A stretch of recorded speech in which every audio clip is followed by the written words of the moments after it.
సరే మధ్య కాలంలో విడాకుల సమయంలో పిల్లల్ని చూపించి కూడా ఆ భార్యలు ఎక్కువ మెయింటెనెన్స్ అడుగుతున్నారు భర్తల్ని.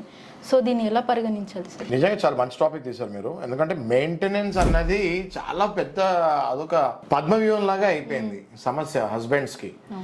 ఎప్పుడు పిల్లలు ఒకవేళ ఉంటే మెయింటెనెన్స్ ఎక్కువ అడుగుతున్నారు అని మీరు అడుగుతున్నారు. అది ఏ రకంగా అడుగుతున్నారు? పిల్లల్ని ఇంటర్నేషనల్ స్కూల్స్ లో జాయిన్ చేపిస్తాము, హస్బెండ్ జీతం చూస్తే సగటు ఉద్యోగి 25,000 30,000 జీతం ఉంటుంది. లేదు నేను మా పిల్లల్ని ఇంటర్నేషనల్ స్కూల్ జాయిన్ చేపిస్తాను, మాకు ఇంతకాలం వాళ్ళకి ఆస్తులు ఉన్నాయి, జీతం మీద మీరు చూడకండి వాళ్ళకి ఆస్తులు ఉన్నాయని చెప్తాం జరుగుతుంది.